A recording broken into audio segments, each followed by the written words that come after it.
नमस्कार साथियों, कैसे हैं आप लोग। द एग्जाम ट्यूबर में आपका स्वागत है। मैं अभिषेक कुमार ओझा। आज मैं जेपीएससी का जो 19 तारीख को पेपर हुआ था उसके आंसर की के साथ आया हूं। और ये आंसर की काफ़ी हद तक सही है। 0.01% चांसेज है एरर के। तो बढ़ते हैं क्वेश्चन की तरफ। मैंने बहुत सारे आंसर की देखा, उसमें बहुत सारे क्वेश्चन गलत दिया हुआ था, तो इसलिए मैंने सोचा कि सही आंसर की आप लोगों के समक्ष लाया जाए। तो बढ़ते हैं क्वेश्चन की तरफ। पहला क्वेश्चन है, लैटराइट मृदा उच्च ताप और भारी वर्षा वाले क्षेत्रों में विकसित होते हैं। बिल्कुल सही बात है। और लैटराइट मृदा जैविक ह्यूमस समृद्ध होती है। देखिए, उसमें ह्यूमस नहीं रहते हैं, ह्यूमस की कमी रहती है। तो पहला ऑप्शन सही है, केवल एक सत्य है। अगला क्वेश्चन है, किस क्षेत्र में जल का उपयोग भारत में सर्वाधिक है। तो कृषि क्षेत्र में है। नेक्स्ट है, ऋणात्मक जनसंख्या वृद्धि दर दर्ज की गई। तो नागालैंड में दर्ज की गई थी -0.47%। भारतीय जनगणना 2011 के अनुसार निम्न में किन भारतीय राज्यों में नगरों की संख्या सर्वाधिक है। तो उत्तर प्रदेश में है। फर्स्ट तमिलनाडु है, तमिलनाडु ऑप्शन में नहीं है, इसलिए उत्तर प्रदेश है। अगला क्वेश्चन है, कौन सुलेमित नहीं है। तो देखिए, 22/1 में ये जो है, गिरफ्तार किए गए व्यक्ति को गिरफ्तारी के कारणों को यथाशीघ्र संभव अतिशीघ्र बताए बिना अभिरक्षा में नहीं रखा जाएगा। बिल्कुल सही है। स्वयं की पसंद के अधिवक्ता द्वारा प्रतिरक्षा का अधिकार, ये भी सही है। 22/4 में है, निवारक निरोध का उपबंध करने वाली कोई विधि 3 माह से अधिक निरुद्ध किए जाना प्राधिकृत नहीं करेगी, ये भी सही है। ये जो चौथा ऑप्शन है, संसद विधि में उन परिस्थितियों का निर्धारण कर सकेगी जिसके अंतर्गत 3 माह से अधिक निरुद्ध किया जा सकता है। तो ये बेसिकली 22/4 में है। 22/2 में है कि कोर्ट में प्रोड्यूस करना होता है 24 घंटे के अंदर, तो उसके अकॉर्डिंग ये ऑप्शन गलत है। तो डी आंसर होगा इसका। अगला क्वेश्चन है, आंग्ल भारतीय के प्रतिनिधित्व विधानसभा में। तो आर्टिकल 333 में था और लोकसभा में 331 के अकॉर्डिंग था। तो ये दोनों रिपेल हो चुके हैं 104 अमेंडमेंट के थ्रू। न्यायिक सक्रियतावाद को न्यायिक जोखिमवाद नहीं होना चाहिए, ये पीएन भगवती साहब का कथन था। निम्नलिखित में कौन सी बात जिम्मेदारी व्यवस्था से संबंधित है। तो जमींदारी व्यवस्था से रमेश थापर और पश्चिम बंगाल राज्य बनाम सुबोध गोपाल, ये दोनों 2 और 4 ऑप्शन सही हैं। संघ लोक सेवा आयोग राज्य की आवश्यकताओं की पूर्ति के लिए सहमत हो सकता है राज्यपाल की मांग और राष्ट्रपति की संस्तुति पर, बिल्कुल सही है। ये भारत के नियोजन के संदर्भ में क्या सत्य है। तो इसमें ये जो चारों ऑप्शन है, ये चारों सही है। देखिए, वर्धा कमेटी में राष्ट्रीय पुनर्निर्माण एवं सामाजिक नियोजन का प्रस्ताव पारित हुआ था, ठीक है। और हरिपुरा के अपने अध्यक्षीय भाषण में सुभाष चंद्र, ये भी ऑप्शन सही है। मोदी सरकार ने योजना आयोग का नाम बदलकर नीति आयोग किया, बिल्कुल सही है। और सुभाष चंद्र बोस ने 1938 में जवाहरलाल नेहरू की अध्यक्षता में राष्ट्रीय योजना समिति के निर्माण की घोषणा की थी, ये भी सही है। 1938 में सुभाष चंद्र बोस कांग्रेस के प्रेसिडेंट हो गए थे, इसलिए जवाहरलाल नेहरू को उन्होंने रिक्वेस्ट किया था कि वो राष्ट्रीय योजना समिति के अध्यक्ष बने। ये सारे कथन सही हैं इसमें। Democracy and development in India from socialism to pro business के लेखक अतुल कोहली हैं। सुशासन के संदर्भ में निम्नलिखित में कौन सा सत्य नहीं है।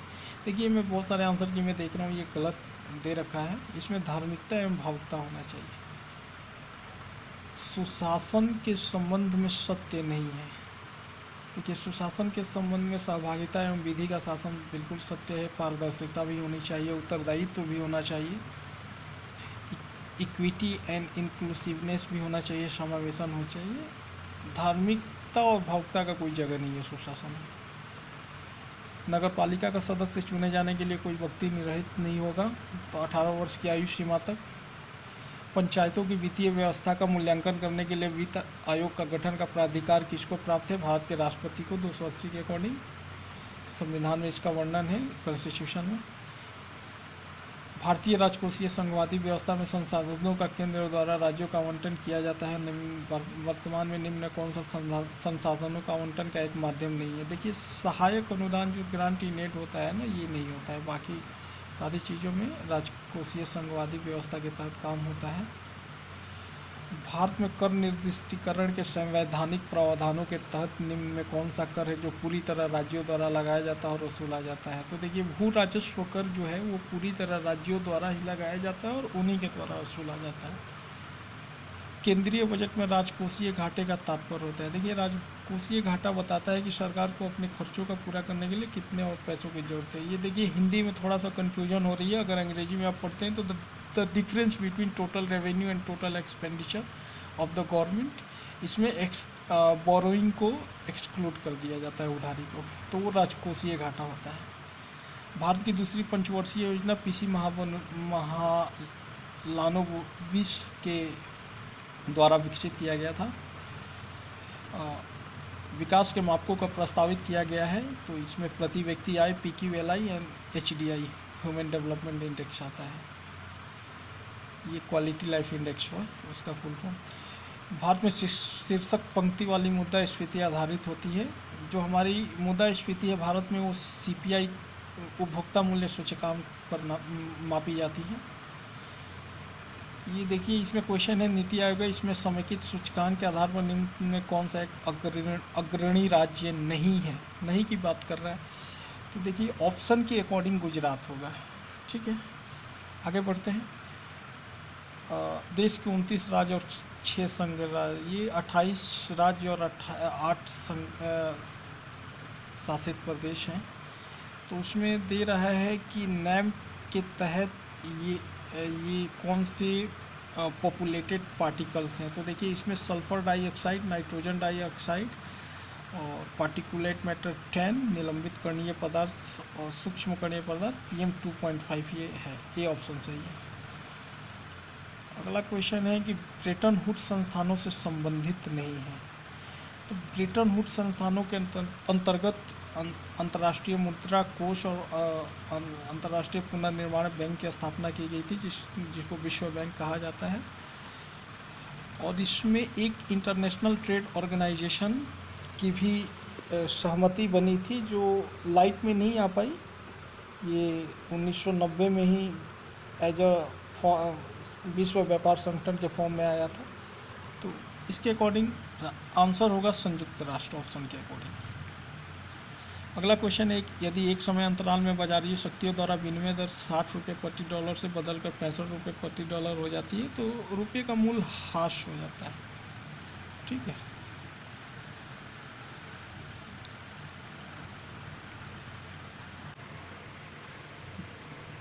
अगला क्वेश्चन है, गुणसूत्रों के वंशागत का सिद्धांत दिया था, तो शूटेन एम बोरी ने दिया था। हिग्स बोसॉन गॉड पार्टिकल के नाम से भी जाना जाता है। प्रकाश उत्सर्जक डायोड का कार्य करने का सिद्धांत, तो ये इसका वैद्युत संदीप्ति हो जाएगा। ये जो LED होता है वो इलेक्ट्रॉन्स और होल्स के सिद्धांत पे काम करता है। ठीक है, सेमीकंडक्टर में इलेक्ट्रॉन्स और होल्स के प्रवाह से फोटोन निकलते हैं फॉरवर्ड बैच में, तो उससे लाइट का उत्सर्जन होता है। तो LED में आपका ये आंसर होगा वैद्युत संदीप्ति। कौन सा वैद्युत चुंबकीय तरंग का उदाहरण नहीं है? तो पराध्वनिकी तरंगे उदाहरण नहीं है। हवा में प्रकाश की चाल निर्भर करती है, तो हवा में प्रकाश की चाल रिफ्रैक्टिव इंडेक्स पे डिपेंड करती है। ठीक है, तो रिफ्रैक्टिव इंडेक्स एक तरीके से घनत्व का सिद्धांत ये है, घनत्व ऑप्शन के अकॉर्डिंग होगा। निम्नलिखित में कौन सा कीट नहीं है? तो मकड़ी जो है वो आर्किंडिज के कैटेगरी में आती है। मकड़ी होते हैं, बिच्छू होती हैं, माइट्स होते हैं। क्वांटम सूचना का मूल मात्रक क्यूबिट होता है।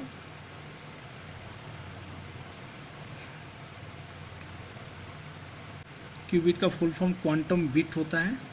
मेघ संगणना सेवा सम्मिलित नहीं करती है, तो मेघ संगणना जो क्लाउड कंप्यूटिंग सर्विस है उसमें अलॉटमेंट ऑफ इलेक्ट्रोमैग्नेटिक स्पेक्ट्रम नहीं ऑप्शन में होता है।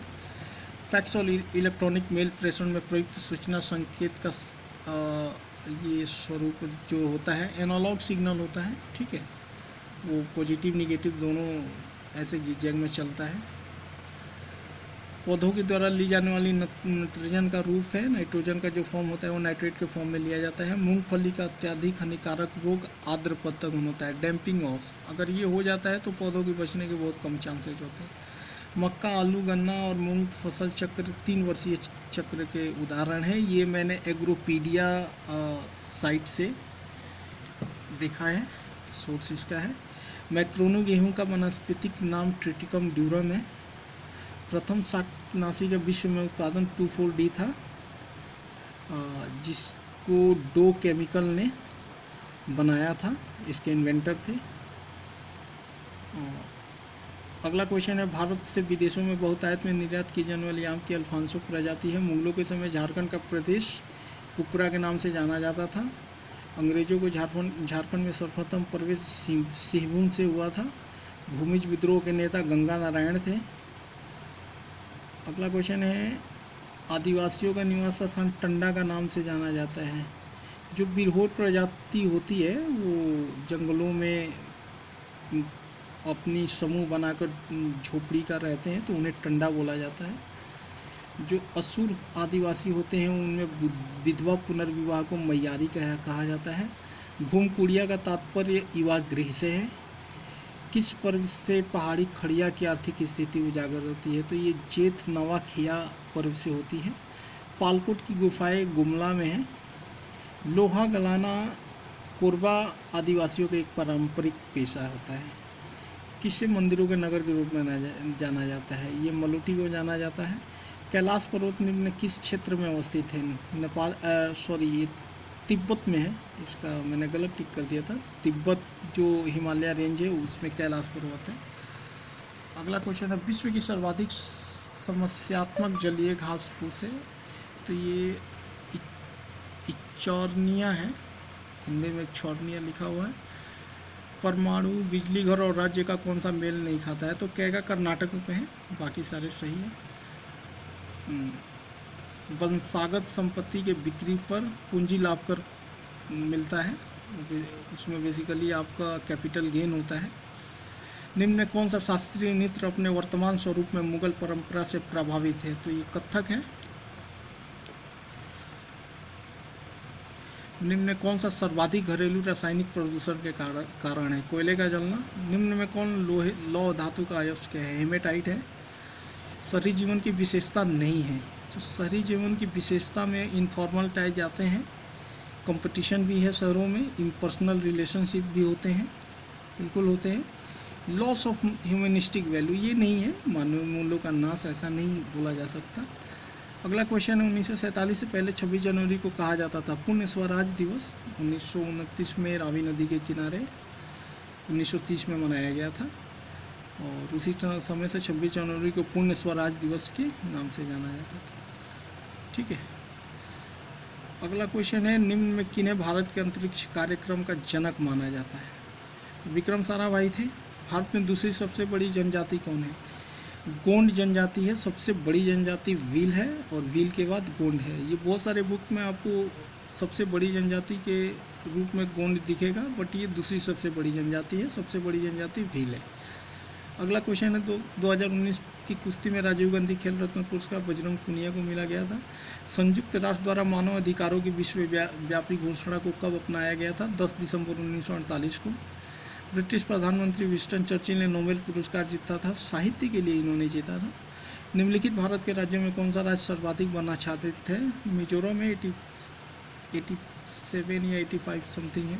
भारत के प्रधानमंत्री द्वारा शुरू की गई रो फेरी किन दो स्थानों को जोड़ती है? घोघा और दहेज को जोड़ती है। आपदा के बाद का उपाय है। तो देखिए, आपदा के बाद का उपाय पुनर्निर्माण है। कोई चीज़ आपदा हो जाता है, उसके बाद वहाँ रिकन्स्ट्रक्शन हो सकता है। ठीक है। अगला क्वेश्चन है, भारतीय राष्ट्रीय ध्वज के प्रारूप को किस दिन स्वीकार किया गया था? तो ये जुलाई 22, 1947 को किया गया था। राष्ट्रीय मानवाधिकार आयोग का वर्तमान अध्यक्ष कौन है? तो ये क्वेश्चन गलत है। इसमें ऑप्शन के अकॉर्डिंग ये जब भी क्वेश्चन सेट किया गया होगा तो उस समय वो नहीं, अभी अरुण कुमार मिश्रा हैं। राष्ट्रीय आपदा प्रबंधन प्राधिकरण का गठन हुआ था 2005 में। भारत में वायु परिवहन कब प्रारंभ हुआ था? तो ये एज अ प्राइवेट 1911 में शुरू हुआ था। टोडा जनजाति मुख्यतः कहाँ निवास करती है, तो ये तमिलनाडु में करती है। तमिलनाडु में नहीं करती, ये क्वेश्चन स्टेट वाइज पूछ देता है, बट ये जो नीलगिरी के पहाड़ी हैं उस पर ये टोडा जनजाति निवास करती है, तो उसमें तमिलनाडु भी आ जाते हैं और ऊपरी कुछ कर्नाटक के पार्ट भी आ जाते हैं, केरला के भी। ठीक है, अगला क्वेश्चन है, भारत में उचित पारिस्थितिक संतुलन बनाए रखने के लिए कितनी भूमि वन आच्छादित होने की सिफारिश की गई है, तो 33%। 1952 की जो फॉरेस्ट पॉलिसी है उसके अकॉर्डिंग 33% अनिवार्य किया गया है। किस राज्य में सौर ऊर्जा के विकास की सर्वाधिक क्षमता है, तो राजस्थान में है। परमाणु ऊर्जा संयंत्र की स्थापित क्षमता सर्वाधिक है, तो देखिए ये सबसे ज़्यादा कुडनुकुलम जो तमिलनाडु में है उसकी 2000 मेगावाट है, और सेकेंड जो क्षमतावान है वो तारापुर है, तो कुडनकुलम ऑप्शन में नहीं है, तारापुर की 1400 मेगावाट है क्षमता। भारत में सर्वाधिक जनजाति कौन सी है, भील है, इसका मैंने डिस्कशन कर दिया है पहले। भारत के किस राज्य में सड़कों का घनत्व सर्वाधिक है, तो ये केरल में है। केरल में 5268 किलोमीटर पर 1000 स्क्वायर किलोमीटर पर है सड़क। भारतीय चारागाह एवं चारा अनुसंधान संस्थान झांसी में है। भारत का बृहत्तम प्राकृतिक बंदरगाह मुंबई है। हिंदी के पश्चात कौन सा भारतीय भाषा विश्व में सर्वाधिक बोली जाने वाली भाषा है, तो भारतीय भाषा में बंगाली है। मौर्य साम्राज्य के पेशावर के निकट उत्तर पश्चिम भाग में अशोक के शिलालेख, जो उत्तर पश्चिम में अभिलेख मिले थे ना तक्षशिला साइट में, वो जो तो अरामिक लिपि में थे बेसिकली। चावर्क दार्शनिक प्रणाली, ये लोकायत प्रणाली है। निम्नलिखित में कालक्रमानुसार व्यवस्थित कीजिए। देखिए सातवाहन थे जो सेकेंड ईसा पूर्व से 3rd शताब्दी तक थे।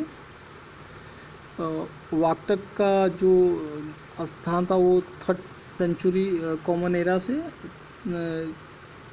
थे, और चालुक्य थे जो 6th सेंचुरी से 12th सेंचुरी तक थे। तो ए बी सी ऑप्शन में होगा, ए होगा इसका आंसर। पूर्वी भारत के प्रमुख भारतीय रोमन व्यापारिक स्थान अरिकमेडु है। कल्हड़ की राजतरंगिणी की तरह एक इतिहास की पुस्तक गौडवाह लिखी थी, तो ये वाकपति ने लिखी थी। अशोक वर्मन साहब के दरबार के ये कवि थे, वाकपति कन्नौज के। अगला क्वेश्चन है, शैव संतों के लेखन के संग्रह को 5वां वेद भी समझा जाता है, उपरोक्त संग्रह का क्या नाम है, तो ये तिरुमुराय है, तमिल में लिखा गया था शिव के बारे में। निम्नलिखित राज्यों में 2 भाइयों हरिहर तथा बुक्का ने किसकी स्थापना की थी, विजयनगर राज्य की स्थापना किए थे।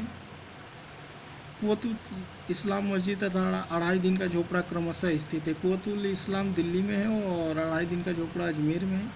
मध्यकाल की सरकार एक समग्र संरचना थी, ये विलय था फारसी, अरब, तुर्क, मंगोल और भारतीय तत्वों का, सारे तत्वों का मिलन था इसमें। विशिष्ट अद्वैत सिद्धांत के संस्थापक रामानुजाचार्य थे। अगला क्वेश्चन है, भू राजस्व की अस्थायी व्यवस्था एवं रैयतवाड़ी प्रणाली क्रमशः शुरू की गई, तो अस्थायी व्यवस्था बंगाल से शुरू की गई थी और रैयतवाड़ी व्यवस्था मद्रास से शुरू की गई थी। आधुनिक भारत के इतिहास के निम्नलिखित घटनाओं का काल क्रमानुसार व्यवस्थित कीजिए। एक क्वेश्चन गलत है, देखिए स्वदेशी आंदोलन 1905 में हुआ था और अखिल भारतीय मुस्लिम लीग की स्थापना 1906 में हुआ था। पार्लियामेंट सुधार 1909 में और लखनऊ समझौता 1916 में हुआ था। तो ऑप्शन के अकॉर्डिंग इसमें कोई क्वेश्चन आ नहीं रहा है। प्रथम भारतीय शिक्षा आयोग की नियुक्ति किसने और किस वर्ष की थी, तो 1882 में हंटर आयोग की स्थापना किया गया था रिपन के टाइम में, बी होगा आंसर। निम्नलिखित में किसने ब्रिटिश भारत में प्रांतीय स्वायत्तता शुरू की थी, तो ये 1935 के भारत सरकार अधिनियम के द्वारा प्रांतीय स्वायत्तता की शुरुआत की गई थी, जिसमें राज्यों को स्वतंत्रता दी गई थी कि वो अपना डिसीजन लें गवर्नेंस में। भारत में प्रिंटिंग प्रेस किसने और कब शुरू की थी, पुर्तगालियों ने की थी 1550 ईस्वी के आसपास। कौन सा भारतीय राज्य भूटान के साथ सीमा नहीं बांटता, अच्छा क्वेश्चन है, बिहार इसका ऑप्शन होगा। निम्नलिखित में भारत के किस भाग में सामान्यतया प्रवाल द्वीप अटॉल्स पाए जाते हैं, तो देखिए अटॉल्स जो पाए जाते हैं लक्षद्वीप के निकट पाए जाते हैं। भारतीय उपग्रह श्रृंखला इनसैट एक उदाहरण है। देखिए इनसैट जो ये है मल्टीपर्पज सैटेलाइट था, तो इसको कोई हम सैन्य संबंधी, मौसम विज्ञान संबंधित ऐसा नहीं बोल सकते। तो संसाधन रिसोर्सेज सैटेलाइट की तरह यूज कर सकते हैं, जिसमें सारे हमारे ऑप्शन शामिल हो जाएंगे, क्योंकि ये मल्टीपर्पज सैटेलाइट था। कम्युनिकेशन सैटेलाइट भी था, मौसम विज्ञान का भी सैटेलाइट था। अगला क्वेश्चन है, कौन सा विशेष लक्षण नर्मदा नदी के लिए उपयुक्त है? तो देखिए संरचनात्मक मूल जो था ना, वो होना चाहिए। हिमानी मूल नहीं है, ये हिमालय से जो नदियाँ निकलती हैं उनके लिए है। ज्वालामुखी मूल ऐसा भी नहीं है, वायु मूल भी नहीं है। संरचनात्मक इस तरह की संरचना है, अपभ्रंश घाटी नर्मदा और ताप्ती का बना हुआ है, तो आंसर स्ट्रक्चरल ओरिजिन होगा। भारत में निम्न में किस तटीय प्रदेश में उत्तर पूर्वी मानसून से वर्षा होती है? तो कोरोमंडल तट में होती है, जो तमिलनाडु के साइड में कोरोमंडल है वहाँ। 100वां क्वेश्चन है, पृथ्वी की अपनी दूरी पर पश्चिम से पूर्व घूर्णन के कारण मौसम परिवर्तन होता है? मौसम परिवर्तन नहीं होता, दिन और रात होते हैं। पृथ्वी के सूर्य के चारों ओर चक्कर लगाने के कारण धरती पर रात और दिन गति करते हैं, मौसम परिवर्तन होता है फिर इसकी वजह से। तो दोनों ऑप्शन गलत हैं। तो दोस्तों मैंने कोशिश किया है कि ये जो आंसर है ऑथेंटिकेट हो, और मैंने सर्च किया है काफ़ी हद तक, इस पर रिसर्च करके मैंने ये आंसर की डाला है। फिर भी अगर कुछ एरर आते हैं तो आप लोग बिल्कुल नोटिस में लाना, मैं करेक्शन कमेंट में करेक्शन में डाल दूंगा। ठीक है, मिलते हैं फिर नई वीडियो में अगली बार कुछ नई चीज़ों के साथ। तब तक के लिए बाय, जय हिंद।